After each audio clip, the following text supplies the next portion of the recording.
ఒక డైరెక్టర్ మీద హీరోకి నమ్మకం కలిగితే ఎన్నిసార్లైనా అవకాశాలు ఇస్తూ ఉంటాడు. అలా చిరంజీవి గారు గతంలో 'కోదండరామిరెడ్డి' గారి సినిమాలు కంటిన్యూస్‌గా కొడతానే ఉండేవారు. హిట్లు, హిట్లు, హిట్లు, హిట్లు. అసలు ఒకటే హిట్లు అనమాట. మధ్యలో అసలు వేరే డైరెక్టర్ వచ్చి ఏలు పెట్టేంత ఛాన్స్ కూడా లేకుండా అలా ఉండేది. అలాగా కొంతమంది హీరోలు ఇప్పుడు మన 'వెంకటేష్' గారు కూడా 'అనిల్ రావిపూడితోటి' సినిమా అంటే చలో ఓకే. రైట్ డేట్స్ తీసేసుకో అంటుంటాడనమాట. అలా కంటిన్యూస్ కొడుతుంటారు. ఇలాగ ఏంటంటే వాళ్ళకి ఆ డైరెక్టర్ల మీద నమ్మకం. వీళ్ళు ఒక స్పెషలు అనేటువంటి ఫీలింగ్ ఉంటది. సో, అలాంటిది ఇప్పుడు 'బుచ్చిబాబు' మళ్ళీ 'రామ్ చరణ్' తోటి ఇంకో సినిమా చేయబోతున్నాడంటే నమ్ముతారా? యెస్. ఖచ్చితంగా దీని గురించి ఒక ఇంపార్టెంట్ ఇన్ఫర్మేషన్ నేను ఈ పర్టిక్యులర్ వీడియోలో షేర్ చేసుకుందాం అనుకున్నా. Hi, hello, welcome to reel connect YouTube channel. Subscribe చేసుకోలేదు కదా మీరెవరు? ప్లీజ్ సబ్స్క్రైబ్ చేసుకోండి. మరి ఇంట్రెస్టింగ్ ఇన్ఫర్మేషన్ కదా! మన 'రామ్ చరణ్' ఫ్యాన్స్ ఎవరన్నా ఉంటే ఈ వీడియో మాత్రం ఖచ్చితంగా మనం షేర్ చేసుకోవాల్సిందే. ఎందుకంటే ఇది మనందరికీ గుడ్ న్యూస్ అనమాట. ఓకే. ఇంక మన టాపిక్‌లోకెళ్తే 'పెద్ది' నిజంగా చెప్పాలంటే first of all 'Ram Charan' యాక్టింగ్‌కి హ్యాట్స్ ఆఫ్ చెప్పొచ్చు. ఎందుకు అంటే చాలా కష్టపడ్డాడు. చాలా అంటే చాలా 3 రకాల బాడీ పెర్ఫార్మన్స్‌ని ట్రాన్స్‌ఫార్మ్ చేస్తూ అంత కష్టపడడం అనేది చాలా గ్రేట్ అనమాట. సో, కాబట్టి ఏంటంటే ఒంటి చేత్తో సినిమాని మోసినటువంటి వాడు 'రామ్ చరణ్' ఆ సినిమాలో. నెక్స్ట్ ఆ సినిమా గొప్పతనం ఎవరికెళ్తది అంటే బుచ్చిబాబుకెళ్తది. ఎందుకు అంటే కథని నమ్మాడు. ఒక పల్లెటూరి కథని సినిమాలాగా తెలుగులో తీయటం. తమిళ్‌లో వేరు. తమిళ్‌లో ఇలాంటి సినిమాలు పిచ్చిగా చూస్తారు. ఓకే. తెలుగులో ఇలాంటి కథ చేయాలంటే ఏ హీరోకి ధైర్యం సరిపోదు. చేయరు విలేజ్ కథలు. అసలు ఉన్నాయి ఎన్నున్నాయి చెప్పండి మనకు విలేజ్ కథలు? చాలా తక్కువ. చాలా అంటే చాలా తక్కువ. ఎందుకంటే భయం ఎవరు చూడరని. సో, అలాంటి విలేజ్ కథని ఆ కథని సక్సెస్‌ఫుల్ చేసి ఈ మహా అయితే బడ్జెట్ విషయంలో కొంచెం ఓవర్ బడ్జెట్ అయ్యుండొచ్చు. అనుకున్నంత డబ్బులు రాకపోయుండొచ్చు. బట్ మొత్తానికి సక్సెస్‌ఫుల్‌గా నడిచింది. ఇప్పటికి ఇంకా నడుస్తుంది. 500,00,00,000 మార్కుకొస్తారనుకున్నారు కానీ ఒక 450,00,00,000 దగ్గర ఆగిపోయింది. మరి ఇప్పుడు ఇలాంటి బుచ్చిబాబుకి ఇంకొక ఛాన్స్ ఇచ్చాడా 'రామ్ చరణ్' అంటే మోర్ ఆర్ లెస్ సోషల్ మీడియాలో ఉన్న న్యూస్ ప్రకారం యెస్ అనే అంటున్నారు. ఎందుకు అంటే నమ్మకం. బుచ్చిబాబు పడ్డ కష్టం గాని, ఆ సినిమా మొత్తం చూస్తే వాళ్ళిద్దరి హార్డ్ వర్క్ చాలా కనపడుతది. అంటే మిగిలిన వాళ్ళు హార్డ్ వర్క్ చేయలేదంటే చేశారు. జగపతి బాబు క్యారెక్టర్ అదిరిపోయింది దాంట్లో.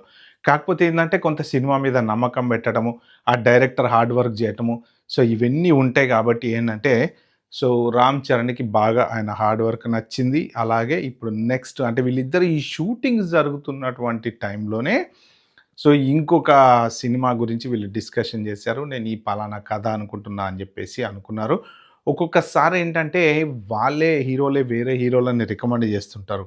సో, లేదు అంటే వాళ్ళే ప్రొడ్యూసర్‌ని మాట్లాడించి నేనే ఈ సినిమా చేస్తాను అని అంటారనమాట.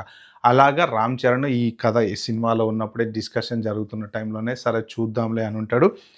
ఇప్పుడు ఈ 'ఆర్‌సీ-17' సుకుమార్ డైరెక్షన్‌లో ఏదైతే రాబోతుందో ఇది అయ్యేలోపు స్క్రిప్ట్ స్టార్ట్ చెయ్యి అని చెప్పి గో అహెడ్ ఇచ్చినట్టు కూడా తెలుస్తుంది.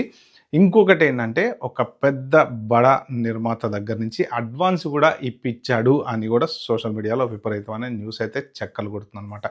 మరి అది ఎంతవరకు నిజమనేది మనకు కరెక్ట్ తెలీదు గానీ అఫీషియల్‌గా ఎక్కడైనా ఏదైనా అనౌన్స్‌మెంట్ వచ్చే వరకు ఇది జస్ట్ వార్త, సోషల్ మీడియా వార్త అని మనం అనుకోవాలి. ఇచ్చి ఉండొచ్చు కూడా ఛాన్స్. ఎందుకు అంటే ఖచ్చితంగా ఇప్పుడు ఈ 'సుకుమార్' సినిమా అయిపోయి ఇప్పుడు ఈ ఎంత లేదన్నా సెప్టెంబర్, అక్టోబర్‌కి 'సుకుమార్' సినిమా షూట్ స్టార్ట్ అయినా 1 ఇయర్‌కో, 1 ½ ఇయర్‌కో సో, ఆ షూటింగ్ అయిపోతది. మహా అయితే 2 ఏళ్ళు. సో, ఎట్లైనా ఈ పెద్ద సినిమాలు గదా! ఇప్పుడు 'బుచ్చిబాబు' అంటే మొన్న 350,00,00,000 తీశాడు కాబట్టి నెక్స్ట్ ఇయర్ 500,00,00,000, 600,00,00,000 ఉంటది. మరి అంత పెద్ద ప్రాజెక్ట్ అంటే వీళ్ళు కూర్చొని ఆ చెట్టు కింద రాసుకోవడానికే 2 ఏళ్ళు పడతది. ఓకే. సో, ఆ 2 ఏళ్ల తర్వాత మళ్ళీ సినిమా షూటింగ్ స్టార్ట్ అవుద్ది. అంటే ఈలోపు ఇటు 'సుకుమార్‌ది' ఈ స్క్రిప్ట్ అంతా రెడీ అయ్యి, అంతా డెవలప్ అయ్యి, అంతా చేసిన తర్వాత అప్పుడు నెక్స్ట్ ఫర్దర్‌గా మళ్ళీ 'బుచ్చిబాబు' తోటి కాంబినేషన్‌లో సినిమా రాబోతుంది అనేటువంటి వార్తలనమాట. వస్తే మాత్రం ఖచ్చితంగా ఈసారి మాత్రం డెఫినెట్‌లీ ఇంకొక బ్లాక్ బస్టర్ అనేది చెప్పుకోవచ్చు. ఎందుకంటే 'బుచ్చిబాబు' మంచి హిట్లు కొట్టుకుంటూ వెళ్ళిపోతున్నాడు. 'ఉప్పెన' తర్వాత 'పెద్ది' మాత్రం ఏది ఏమైనా 100% సూపర్ సినిమానే. So, okay. అందులో ఏం లేదని కొంతమంది అంటారు. వేస్ట్ అని కొంతమంది అంటారు. డిజాస్టర్ అని కొంతమంది అంటారు. But what ever it is అందులో హార్డ్ వర్క్ అనేది ఉంది. ఒక సబ్జెక్ట్ ఉంది. విలేజ్‌కి సంబంధించినటువంటి ఘనత అనేది ఉంది. ఇలాంటివి రకరకాలన్నీ ఉన్నాయి కాబట్టి సో, 'పెద్ది' అయితే మాత్రం వండర్‌ఫుల్ మూవీ. అలాగనే 'బుచ్చిబాబు' మళ్ళీ ఇంకొక మంచి సినిమా, మంచి కథ, మంచి ఈ విలేజ్ అట్మాస్ఫియరో లేకపోతే ఇంకోటేదో అలాంటి దాంతో వస్తాడని అయితే నేను అనుకుంటున్నా. దీనికి సంబంధించిన డీటెయిల్స్ ఇంకేమన్నా వస్తే మాత్రం నేను మళ్ళీ మీకు అప్డేట్ ఇచ్చే ప్రయత్నం చేస్తా. మీరు మాత్రం సబ్స్క్రైబ్ చేసుకోండి, లైక్ చేయండి, ఓ నలుగురికి షేర్ చేయండి. బాబాయ్, హ్యావ్ ఎ గుడ్ డే.